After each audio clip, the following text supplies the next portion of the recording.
I will speak on Jaedyn Shaw. I think that she is another player that just brings this. She's somebody who I could see starting for the national team and brings this level of nose for the goal, if you will. Like, she can be in positions where you don't think that she has the opportunity or she has the ability to get a shot off, and she does.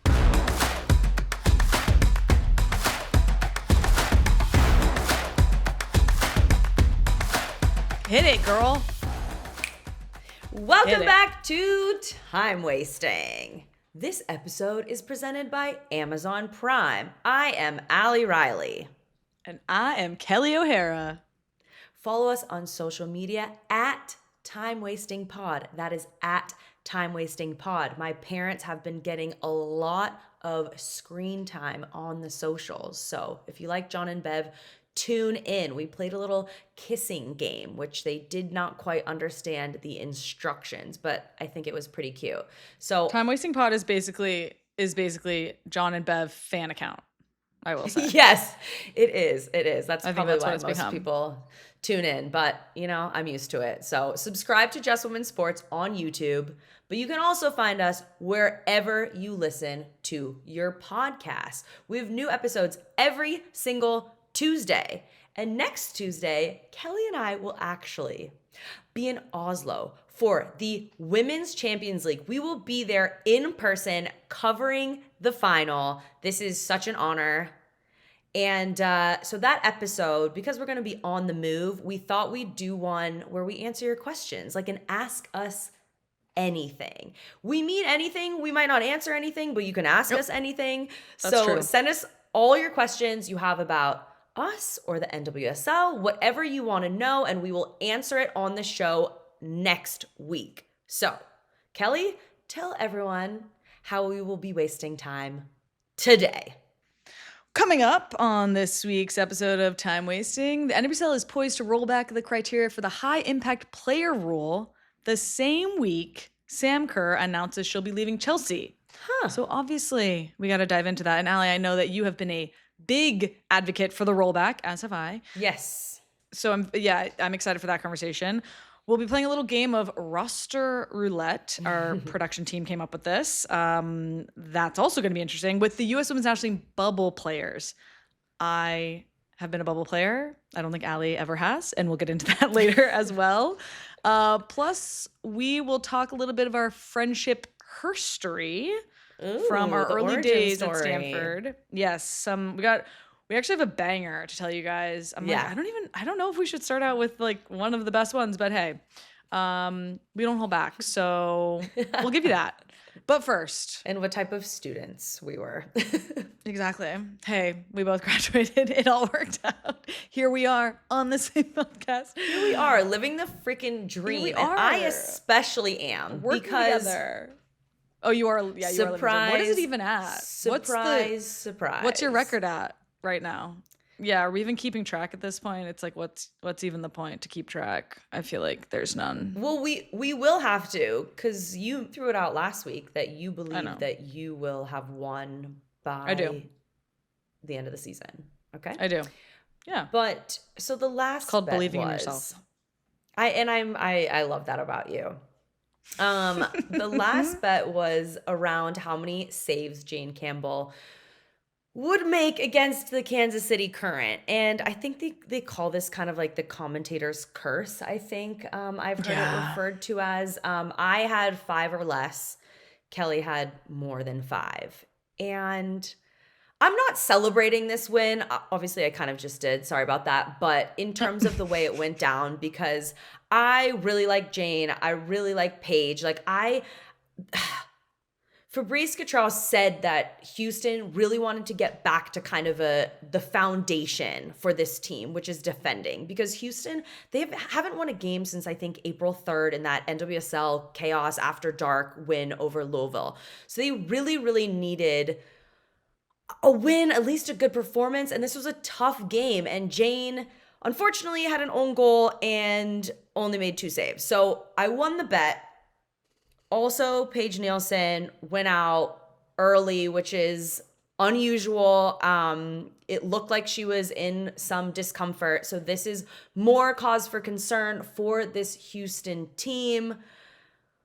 I don't know, Cal, any comments around losing another bet and or Houston? I will always ride for my girl Jane. She's a phenomenal player and keeper and person. My bad, Jane. Like you said, I think that it was a little bit of the commentator's curse that we might have put on you. Yeah, the universe revolves around this podcast. So Exactly. Yeah. So Surely. that's our bad. That's my bad. I don't think we'll do that again. Maybe we will, just to see if we actually do control things.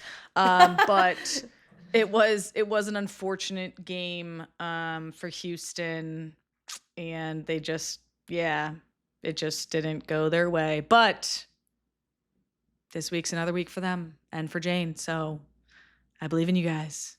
It is. And also on the other side of that, let's talk about Kansas City. Feels like they're starting to roll here. Exactly. Houston, that's why I thought maybe we were going to see more than 5 saves, because it's a Kansas City that's very potent on the attack. And like I said, believe in Jane deeply, and she can make some incredible saves and is a really good shot stopper. So I assumed that Kansas City was going to get a lot of shots. I assumed Jane would be stopping a lot of those. That obviously, like we already said, didn't happen. But like you said, Kansas City is definitely, the train's on the track for the old Current. It is. It's chugging. It is on the track. Choo-choo. And I think the conductor here in terms of really getting it rolling is Chawinga. In 6 days goes from 0 goals to 5 goals. That's an insane stat. I know. And is now second in the Golden Boot race. That's an insane stat. Watch this space. Also, let's talk about this record that Kansas City has at home. As a former Angel City player, we don't have the best home record. And it's like, we can get into that another time, but it feels ironic given that. Do you want to know why? Why you don't have a good record at home, Angel City? Because Angel City has such a great fan environment. Like, the other team enjoys it as well? Yeah. We're like, oh my God, this is the most fun place to play. Sick. So it's not hostile enough, is what you're saying. It's like too energy. Both teams feel the energy. 1,000%. I think it could get more hostile. Not that I'm suggesting. No, but to get mean and not, or but you not hostile. Crank the intensity and make the players be a little bit on edge. Because I've been in some places that the fans are not nice, even if they like you at the end of the day. Right, they are not nice to you. Which I'm like, be nice. But anyway, that's Angel defeating City my fans point. Listening to this, something to think about and consider. But Kansas City has a great atmosphere. It's smaller, so they tend to sell out more than other teams' markets are able to because of the size of their stadium, but still, all credit to them. And they are now unbeaten in 21 home games, and they're 4-0 at home this season. So shout out, and the players and the coach really shout out the fans and give them credit for contributing to this record. And there are a couple plays that I loved, and I know, Kelly, we love the flair. We love the flair of Croix Bethune. And the turn when I'm gonna do it right here in my chair. This is why she's the sugar. The little flick back to, she's facing away from the goal that she wants to score on, and down the line, and a flick around Avery Patterson, who's a great defender, flick around, turns the other way, starts the attack. And it just is that you just love that, and love seeing her play with that kind of freedom and to dare to do moves like that. And then 100%. Michelle Cooper's cross for the 3rd goal. My goodness. It's a nightmare, and you see the defender pulls her legs back. It was athletic to not go for that cross, but it's an own goal. It is an own goal waiting to happen. And we can talk about, as a center back, as a defender, you have to anticipate and run back so you're not put in this situation. But the cross is so good, and Chawinga puts it away. But we talked about it last week. They're finding multiple ways to score, but it was so nice to see that little spice from Croix. That je ne sais quoi, if you will. Yeah. Sugar. The sugar. You have something else to shout out though, I think. A quick ICYMI. You know I love a little in case you missed it. So we're talking about Chawinga now, second place on the Golden Boot race. She is breathing down our girl, Ashley Sanchez's neck. But Sanchez did score and get an assist, so she's continuing this run of excellent form.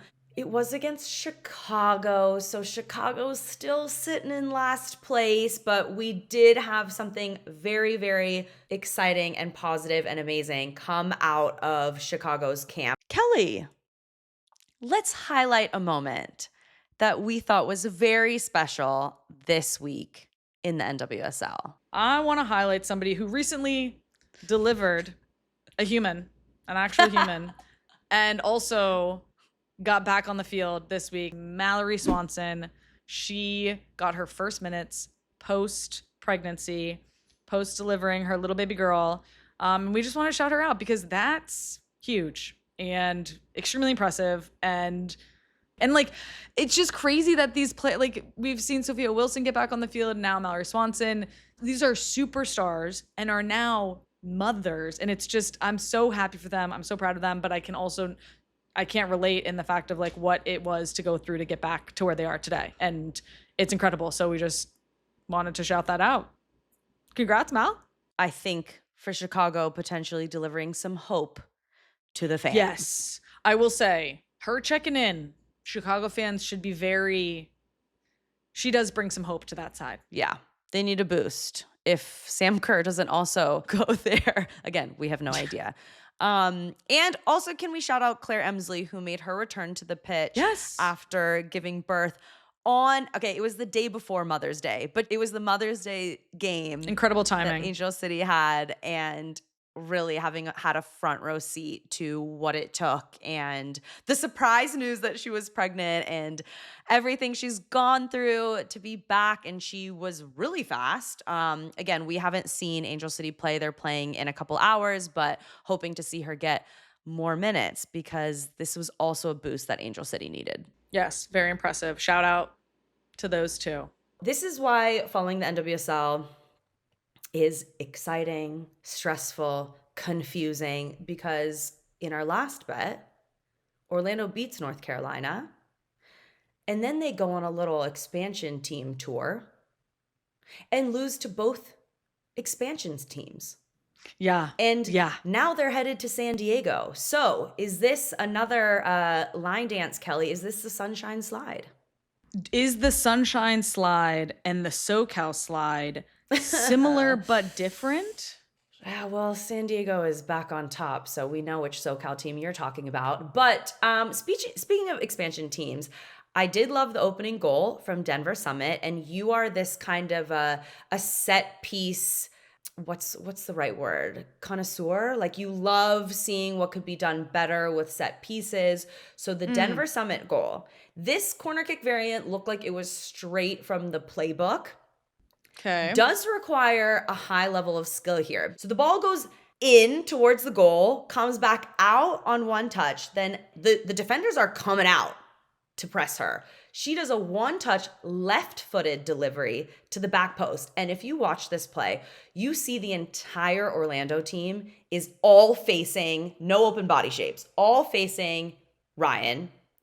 Then when that ball goes towards the back post, Kussler loses her mark. They're now all facing Kussler. So when Kussler heads it back again, Gattino is like, she's on the run. Very hard to defend a player at this point, so close to the goal. And she volleys the ball in from really close range. But it was just one of these plays where it is an opportunity to get the best out of your players in these moments. And something, Kelley, you've said this a lot, that you wish that teams take advantage of these moments a little more when it comes to set pieces. I just am curious how much time in practice teams are spending on set pieces, attacking and defensive, right? Because it's a club team. So I think there's no reason as a club team you should be bad at set pieces on either side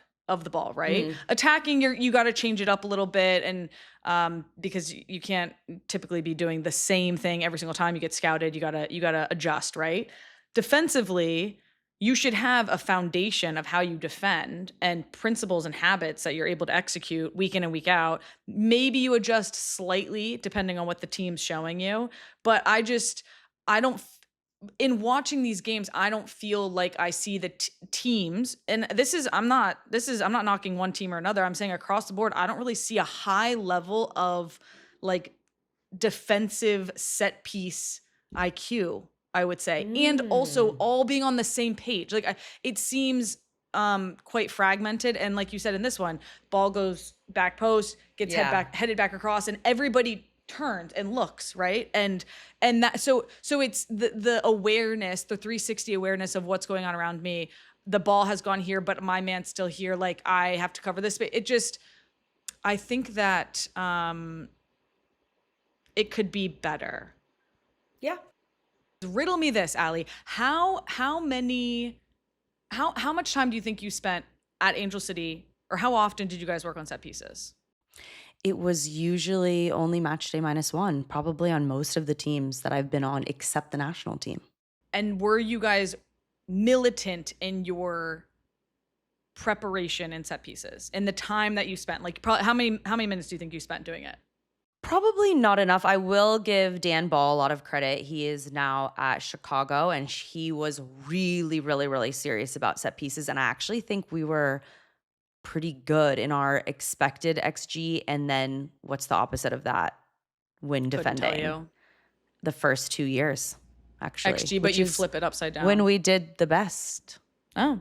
Okay, well there you go, because you felt prepared. Yeah. That's all I'm saying. All I'm saying is I think that a little bit more time, a little bit more intention, a little bit more specificity could be applied to set pieces across the board in the NWSL. That's it. I think we should, further along in the season, take a look at the goals being conceded on set pieces. Could be a fun little conversation. We should. I would like to do that, actually. And I could be like, well, I can tell you what you did wrong here. Yes, we could get Professor O'Hara on that, maybe even with the blue light glasses. Oh my God, yeah. You want to know why I can tell people, because I sat in so many meetings with the national team of like, click, okay, play, pause. You should have been one half step, maybe not half step, quarter step over, and a full step back. That's the only reason why I'm able to be like, this X, Y, this is why it went wrong, because I did it wrong many a times. We are recording this early on a Sunday. Yes. So we haven't seen the Sunday night games yet. Yeah. So if something like shocking, spectacular happens, that's why we haven't acknowledged it, because we haven't seen it yet. But do want to shout out Boston, who's unbeaten in 5. So sorry for doubting you. Great job. And we have another unbeaten in 5. Well, I guess actually it's like, I think Utah plays tonight, and they're unbeaten in more than 5. They had a 5-game win streak, but haven't lost in a really long time. It's in my notes for that game, but which is really impressive, because like I was saying last week, Utah is my surprise team in the top 8 right now. And they actually have the potential to leapfrog into number 2 if they were to get 3 points tonight, which is pretty exciting for them. It is. And so, yes, Kelly and I will be on the Altcast. Again, by the time you're listening to this has already happened, but so we're filming this, we're recording this a little bit early. But one of the things that Kelly mentioned that we have to talk about in terms of exciting reported news is that, and maybe by the time this episode airs, it will not be reported anymore, but be actually signed, sealed, delivered, but the high impact player rule, HIP, what we were calling the Trinity Rodman rule. It was controversial, not because the NWSL was trying to pay players more, but because of this specific sporting and or commercial criteria to be signed to these contracts if you wanted to go over the salary cap. So the teams could spend $1 million extra on players who met this criteria. But we've been seeing rumors all across the board here that the NWSL is poised to roll back the part of the rule that lists all the criteria. So essentially, what we're hoping to see out of this would basically be that the salary cap is now $1 million more. And clubs spend that money how they see fit. Current players, national team players, American players, maybe even an Australian player, Kelley. Maybe. Yeah, well, it's funny that, I mean, when the Rodman rule came out, when HIP came out, we all, I mean, I feel like everybody I talked to agreed, one, the league didn't do it the right way. They overstepped the PA and they created this rule without getting approval from the PA. And it's like, you shouldn't do that. Two, they made this rule and the criteria was, you know, prohibitive for a large pool of players. That seemed unreasonable and it really didn't make sense. And we were all sitting here saying the same thing, which you've already said is, and this is what rolling back the criteria will do, is just raise the salary cap another, or, you know, the $1 million. Why put this criteria surrounding it? So I'm excited to see in this summer transfer window the possibilities of players that we could get. We are hoping and maybe predicting around the NWSL that Sam Kerr could be one of the players who would originally have not qualified for HIP, but if that is changed, could be coming to the NWSL for the big bucks that she deserves, that all these players deserves. So I don't know, Kelley, you were kind of doing some investigative work before that had already been debunked publicly. Do you have any inside scoops on this one? I do not. But I would love for Sam to come back to the NWSL. I got to play with her when I was at Sky Blue. She was on Sky Blue. And it's just, it makes me, I don't know if laugh is the right word, because the league and that team, I mean, everybody knows Sky Blue FC was the old Gotham FC. And it's just crazy to think about how much this league has changed, how much Sky Blue FC evolving into Gotham FC has changed.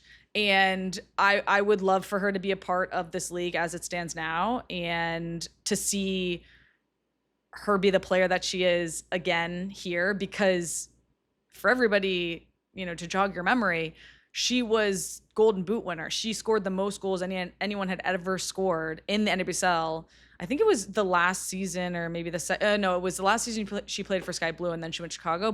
And she was scoring insane goals and just absolute, like, no one could stop her. It was incredible. So would love for her to make a return to the NWSL, but we're all gonna have to stay tuned.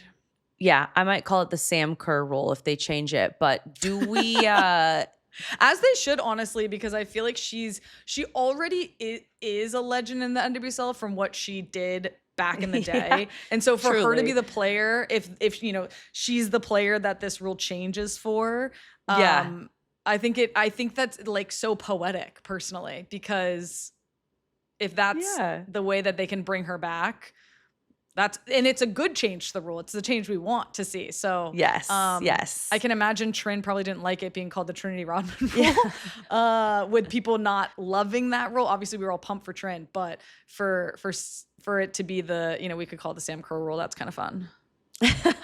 And Sam finished her Chelsea career with a goal, of course. It was written, and huge celebrations, and has acknowledged herself just how much her time at Chelsea, I have goosebumps, how much her time at Chelsea meant to her. And it is the right time now for a move. Again, there has not been any announcement, but I'm not going to say ask you where you want to see her, Kelley. I'm going to say, if you just have a team that comes to mind when you say who needs Sam Kerr the most, just like, what does your gut tell you?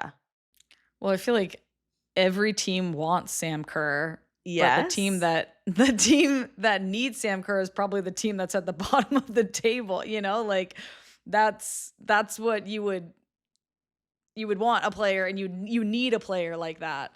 I don't even know who's sitting at the bottom of the Chicago. Chicago, who Oh, has Mao coming back. right. Louisville's down there too. And I do think that Louisville could use an a big oomph in that position, but I could never see Sam going to Louisville. I still think that Boston would be a good fit, but Well, we're gonna find out soon enough. exciting. And who knows? She might not even be coming to the NWSL. Oh my gosh, we're girl, just all. come back. Please come back. I would love it if she came back. I love Sam. Okay, well, I unfortunately had to defend her a lot. I didn't play against her. I wasn't here in the NWSL when she was here making and breaking records, but I did have to play against her when she started with the Australian national team, and she was just this young rugrat who was so freaking annoying to defend and has scored goals every which way against my nation. I was about to say, you've played her a lot. A lot. So maybe it was for the best I didn't have to play her professionally as well. But that brings us into a little World Cup roster roulette. Yeah, speaking of the international stage, we're going to play World Cup roster roulette. Again, this is a game that our producers came up with. We're going to go through a list, or they're going to, I guess, maybe pick a name out of a hat, and then we're doing a little roulette. Right, of players that are I would say we consider them probably bubble players. And I can say that because I have been a bubble player. It's fine to be a bubble player. It's part of the process of being or like, getting to a place on the national team where you feel comfortable. Everybody's got to go through it. However, everybody except Ali, because Ali, you were never a bubble player for New Zealand, were you? I was not in this way. Not in this way. I was You never felt the stress of, will I make this roster or will I not?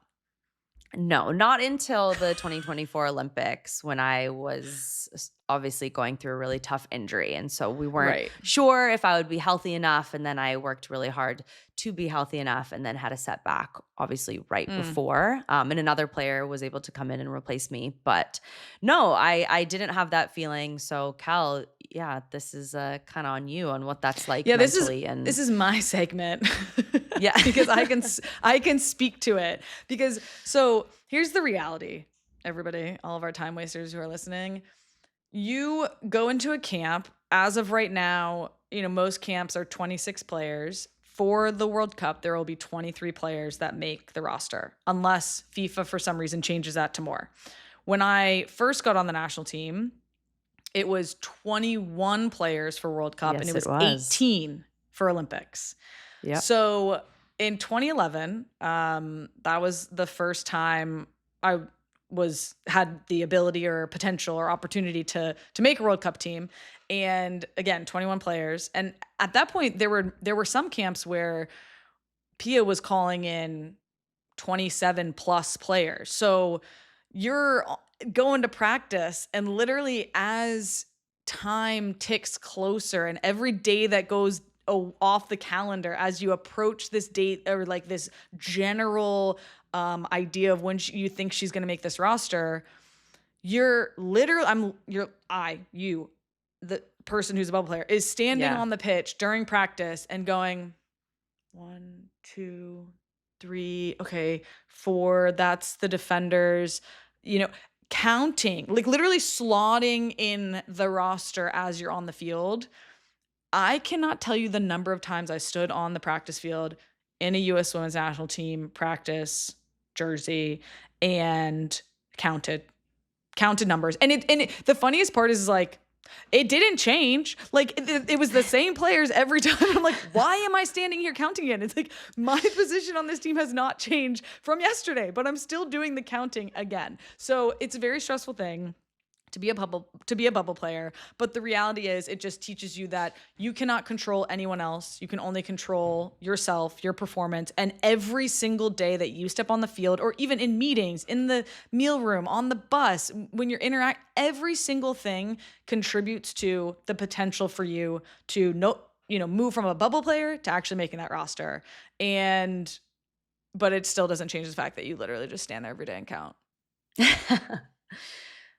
Well, The reality of the women's national team right now is it is a very deep roster.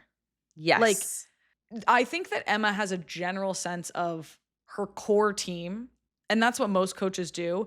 But I would say the bubble players she has to choose from are so good, and there's so they many. are so good, and so many. Like, that wasn't always the case with the national team. And is not the case for many national teams. Correct. Like, this is a great problem to have. So we're going to play this game, and our producer will tell us a name, and then we will say why we think that player should make the national team or make the World Cup roster. Yes, make the argument for them. I got a wheel that I'm spinning is how I'm doing Oh, it. woohoo! Yeah. Actually? Yes, I got a little, there's little wheels on, it's called Oh, wheelofnames.com. Yeah, no, I didn't digital build. wheel. Okay, but if I thought did you were doing sponsor bring out, apps. yeah, if I did bring out That a would have whole been so physical good, wheel, Allison. that would have been a good bit. I should have done it. Yeah, you can I get them feel on, like on Amazon. would've- delivered tomorrow. I wouldn't have been Delivered. surprised if you did that. That does sound like something I would do. I love a bit. It does. All right, we are spinning our wheel of names. Wheel. Okay. Who's going first? Who's this name for? Ali, you go first. Okay. Well, let's see who it is, and then maybe. Oh, okay. Croix Bethune. I'll go. Oh, go on. The sugar. Easy. The sugar. We already talked about her this episode. Croix Bethune brings, like I said, a je ne sais quoi to the field when she's playing. She is the sugar. She, like Ali said, she, tries these flicks and these moves and her creativity. And I remember watching her the first year she was in the league, her rookie season. And it was only a couple games into the season. Spirit was playing here at Gotham, and her ability to get on the ball and take space on the ball, but then be able to play the final pass was, in my opinion, one of the best players I had seen with the final pass in a while. And for her to do it her rookie season and showing this that early when she's just turned professional against the talent that is the NWSL, I was very impressed. So I think her final pass is high, one of the best in the league. Her ability on the ball, her craftiness, and also she just plays with a joy that I love. And I feel like that I would want that type of player on my team. And like a type of player that you give them the ball and you're like, she's going to make something happen. Like feed her the ball, put her on the ball. So put her on that roster, Emma. All right. Next. Excellent. Next name is Olivia Moultrie. Ooh. Oh my gosh. My Olivia. midfielder player of the year. Right. Olivia Go is, for it. Run with it, Al. I mean, the goal contributions she's had already, and she plays so much older than she is, just with her ability to break lines either with her touch or with a pass. The incision pass, the final pass is something she's so good at, but in a different way than Croix. I think she is super consistent. It is weird to consider her as a bubble player because I think she's so good. But then again, I remember this is the US freaking women's national team. Every player is so good. So I think she's someone that with the national team, Emma has played her out wide. I like her centrally, but she's someone that is very hard to take the ball from. And she is also a creator, but her distribution and the way she reads the play, I think, is something that is really hard to teach. And she has it. And she anticipates. So we see her the right place, right time. That Kelly always reminds us that's a skill. Olivia Moultrie is one of the best when it comes to that. Go off. Great analysis. Take her, Emma. Take her. Incredible. Speaking of Emma Sears. Emma Sears basically is really the firepower for Racing Louisville. And every time she steps on the field in a women's national team jersey, you always see her end up in a 1v1 situation with the keeper. Yeah.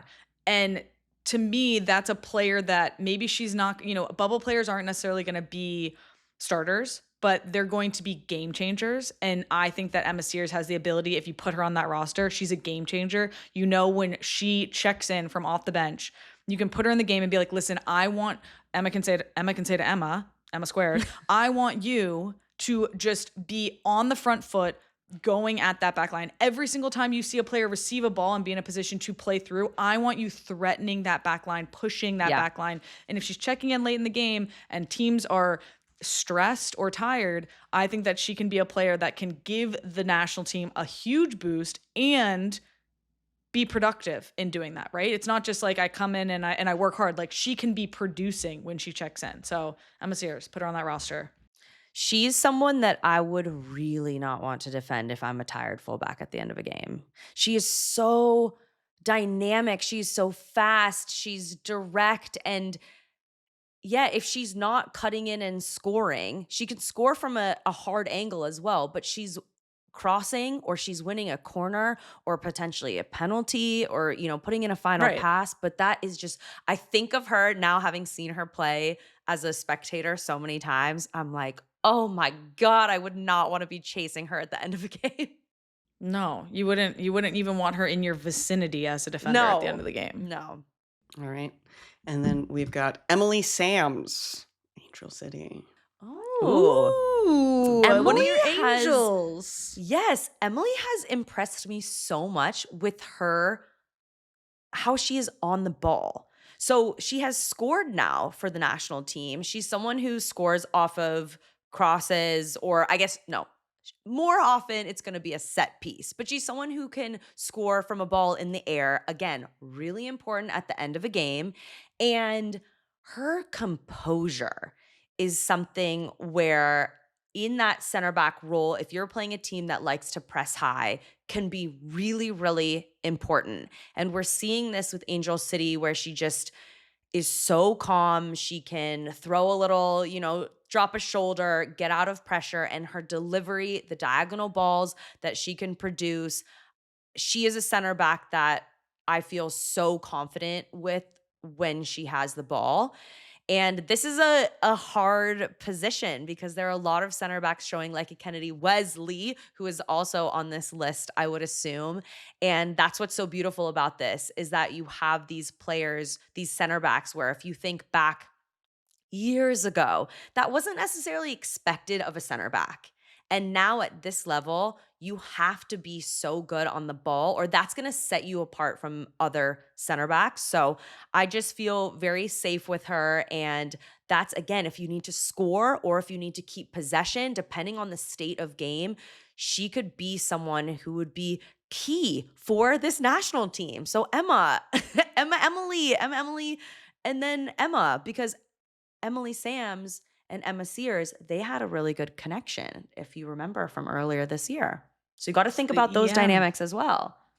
Sure do. M, what's to the third power? There we Yes, go. cubed, if you will. Yes. Shit, Cubed. I knew there was something. Well, You were she has a like- psychology degree, not a math. You were like degree. carat 3. Yeah, exactly. I could see it, like with all the numbers going. Last name is Jaedyn Shaw. Oh, Again, I don't like it's tough to even think that she is a bubble player, but I will say I the know. fact that even it was last year where she was with North Carolina, she was struggling on that team, had just made the move from San Diego, didn't get called into full team, got called into U23s. yeah, she's going to under 23, yeah. But then you see this year where she was out injured, but got called in to the last camp, even only playing 45 minutes with club. So Yeah. it's like, you're like, do you think, is this player a bubble player? If it's not, that's not for us to decide. But I will speak on Jaedyn Shaw. I think that she is another player that just brings this. She's somebody who I could see starting for the national team and brings this level of nose for the goal, if you will. Like, she can be in positions where you don't think that she has the opportunity or she has the ability to get a shot off, and she does. And I just think back, she's had some iconic goals that I can think back to, like, for instance, last year in the run of the playoffs against Kansas City. And like, it was her touch and like the body positioning against the Kansas City defender that allowed her to get the shot that she did. I played against her when she was entering the professional scene and wanted to at Spirit. She came and was a practice player. And I remember being like, this girl is how old? And she is this good? We were playing. Really? Yeah, we were playing, I think 5-a-side, and she made me like 3 times. And I was like, all right, that's enough. But she is, for her age and the amount of, experience she has, I think that she plays well above her years.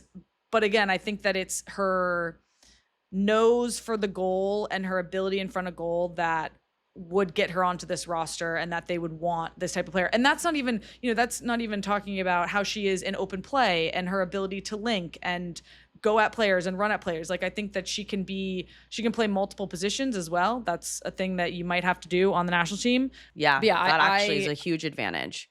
A huge advantage. And will get you on roster. So I think, Jaedyn Shaw, Emma, put her on the roster. The best thing about this game was that we didn't have to say who's off the roster for these players to come on the roster. But this is our game, so that's exactly how we did it. And people are gonna be like, so who's not making it? It's like, well, that's not our jobs. Yeah, no, we're pitching. We're working on like, just our marketing and our pitching and just some qualities here that we'd like to have in our lives. And this was us pitching these players to Emma. So Kelley, you totally have me sold 100%. Well, I'm buying what you're selling, Ali. So good job. Okay, all right, well, we're gonna keep yeah. Let's get back to the NWSL. Let's back to earth here. Enough international. We'll talk about it again when the roster gets released, which we would probably expect early June. Let's see how many players we just brought up that we talked about that are on the next roster. We'll find that out soon. Very soon, actually. Because they're playing against Brazil, great opposition, early June. So we would hope to see this roster maybe next week-ish, maybe. Be that as it may, we will see it at some time soon. It's time for today's segment. Drum roll. Delivered by Prime, Player of the Week. That is none other than Ashley Sanchez from the new North Carolina Courage. I was going to say I don't know. I almost said New York something. North Carolina Courage. Ashley Sanchez delivered. She sure did, Kelley, with a goal and an assist in front of a great crowd. North Carolina has had back-to-back sellout crowds. So you might say it's the new North Carolina, Kelley. Okay. Oh, yes, that's maybe what I was going for there. It was definitely what you were thinking about. And we've talked about Ashley Sanchez on this show. It was about time that she got this recognition because she is dancing through defenders. She is putting in crosses. She has this determination, and it's poetic, but also kind of ruthless. She definitely has that winner's mentality, which I think you experienced as her teammate. But is it safe to say she's kind of carrying the Courage right now? I would say she is carrying the Courage. I think that everything you just said is spot on, Ali, and that is why she is our prime Player of the Week, delivered by Prime. Woo! And just like you can count on Ashley Sanchez to deliver on time, on target, and right when you need it, North Carolina, you can count on Prime. Prime is all about making people's lives better, easier. Same-day delivery with Prime helps you say yes to otherwise fleeting moments, so you can get anything you need before the moment slips away. Same-day delivery. It's on Prime. Available in select areas. Terms apply. Visit Amazon.com/Prime to find millions of items delivered fast. You know those moments where a random idea suddenly becomes the plan for the night? That's where Amazon Prime comes in. Maybe someone texts about a last-minute watch party for NWSL Prime Friday nights. Or you decide the big match deserves a proper tailgate, snacks, yard games, the whole thing. Suddenly, the plan is on. That's what's great about Prime. When the moment shows up, you can say yes before it slips away. Same-day delivery. It's on Prime. Visit Amazon.com/Prime to find millions of items delivered fast. Available in select areas. Terms apply. All right. We said we were going to give a little friendship HERstory. And I'm like, do we give this away, Al? Like this story? You don't want to start big? Like, where do we why don't you share your first impression of me? I liked that story. Oh, well, my first impression of you, so was even before we got to Stanford. So we were both going to Russia for the U20 Youth World Cup. Mhm. And we went and worked, I think, Stanford like soccer camp. Yeah, soccer And camp. Yeah. I remember, I think, and maybe this isn't right, but I think that we met in the parking lot in front of Kagan Stadium. Mhm. And I just remember meeting you, and I obviously knew who you were. I knew you were going to be in Russia. It was fun to know that like we were going to meet and then go over there and be in the same tournament together, and missing the same like moments of preseason because we were going to miss a bit of preseason of our freshman year, which was a bummer, but it was cool to be able to play in that Youth World Cup.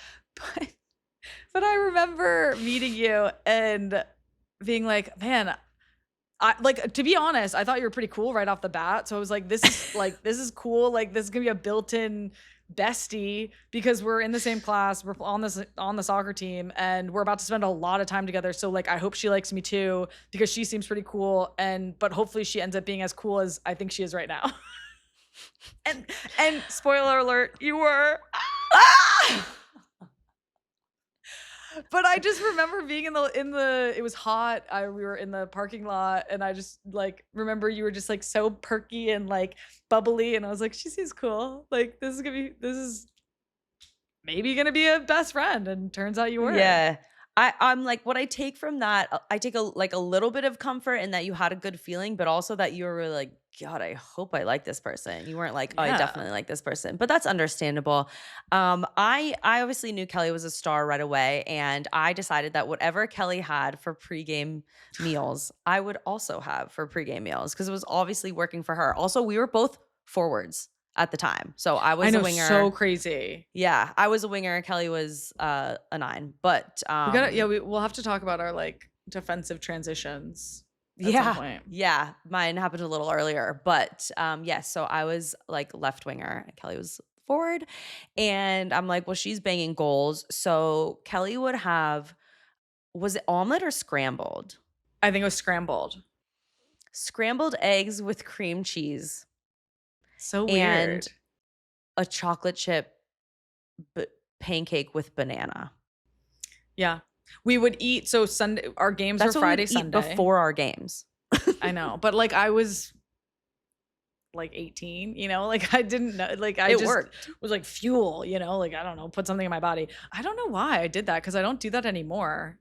And I don't think I was really doing that before. Although...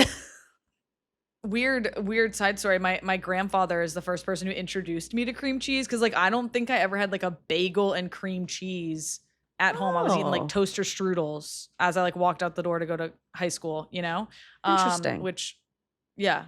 But so maybe it was he had recently introduced me to cream cheese and I was like, this is lit. I'm putting it on everything. I don't know. And then you also would have patty melts. What would I? Yeah. Before the game? Maybe that was like a Friday thing, but right. I had never had a patty melt before. I didn't know what it was. And I was like, this is a hamburger on bread instead of hamburger bun. I don't think I had ever had a patty melt either. I think I just went with it. It was like whatever craving I was feeling. And I'm thinking that this girl has it all figured out. She's a superstar, and I'm just taking your lead. And Kelley was also just winging it. So I was absolutely winging it. I was also just smashing donuts during preseason. Once we got back, like anytime we went to Jimmy V's, I was like, yeah, I'll take a glazed donut because carbo load. Why not? But speaking of dessert, we got dessert. Was it the evening before a game when we were going to play Santa Clara? Mm-hmm. And it was BJ's and we got Pazookies and that was all of our favorite dessert. And then we lost. And Paul Ratcliffe said, you will never have dessert again. So for the remaining 3 years of our time at Stanford, we didn't ever get dessert for a team meal. But that is true and also wild, but also Pazookies, so good. Like so literally good. At least so our good. last dessert was a Pazookie, And we didn't lose many games after that, I have to say. And if we did, it That's was not true. because of dessert, but Nothing like yeah. dessert getting taken from you to make you be like, I don't want to lose. Like, I'm not going to lose. Like, talk about being an absolute sugar monster, sweets monster. Yeah, funny. Dang. Funny. Yeah. Man. But yeah, Good times. so are we saving the other stories I think for we save later? it. Yeah. Okay. That's all you get think for now, so. I guess. This one's a little. That one's a little bit. That one's later in our time at Stanford. Yes. Because that was later senior year, right? Yes, we have some stories about some parties, some costumes, some late nights, but I guess we're saving them. I'd take Kelly's lead as I have for 20 years. You don't know it, but I'm actually just following you. It's like reverse psychology. Like you actually did the eggs with the cream cheese first. You just don't remember. No, I didn't. Now that we gave you a little insight into a long time ago. Just a teaser. Yeah, teaser. The G-rated HERstory. Yes. That's what that was. It's bedtime, baby. So what do we want to do this week I for think the bet? first I have to say that I have no idea what your word or phrase was. And I'm so excited for you. But I feel like maybe people should try to guess it before you say it. Yeah, I'm not going to tell you. Okay. Yeah. Well, okay, to be clear. I mean, you definitely won this game because To be there was clear. nothing more out of pocket than normal. Okay, there were 3 word or phrases that I used, and I think I just used one. I used each of them once. Okay. That's challenging. It is challenging. However, I felt that if I used a phrase more than once, you would be like, what are you doing? I also had the feeling that you were not going to be able to pick up on me using it once because you're more concerned with like what you need to say and you're not paying attention to what I'm saying. I do listen to you, but I don't know. I thought you clocked at least one of them. Same. Allie. And I was like, I've been caught. But now we're giving the listeners or the view. It would be more so viewers. I guess the listeners might be able to clock it too if we say that we thought she clocked it. But anyway, that's all we're going to say. Okay. Okay. We'll make a social clip that it'll be, tell us what you think. There was 1 word and 2 phrases. Yes. Okay.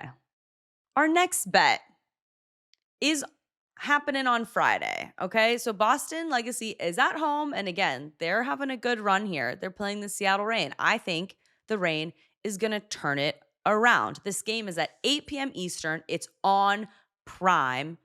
And again, last time we did a Boston Legacy, we didn't want to take Boston. We did like a number of goals over And I under. won that. So I won this that. time though, you're riding with Boston. Flap those swan wings. I'm riding that swan. Let's go. Okay, let's go. Come on. Seattle Reign. Giddy up. Swans. Make it rain. I feel like swans really blossom / like appear in the spring. So I do think that this is why we're seeing such a great form of the Boston Legacy at this point because of the calendar. That's definitely why. Definitely. Don't you think you see more swans in the spring? I don't see them anytime. Are they a summer creature? They're definitely not don't winter.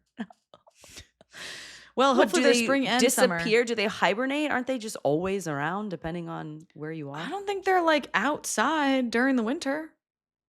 In Florida, maybe. Or Yeah, but Palm non-Boston. Springs. Okay, you Fair. Do they have typically swans in see Palm Springs? majestic or trumpeter swans during their winter and migration seasons, November through March. So Kelly also lost the bet about when you see swans. Really? I hate this game. All right. Whatever. Go Swans. I don't care. You guys can rumble any season. Do your thing. Flap your wings.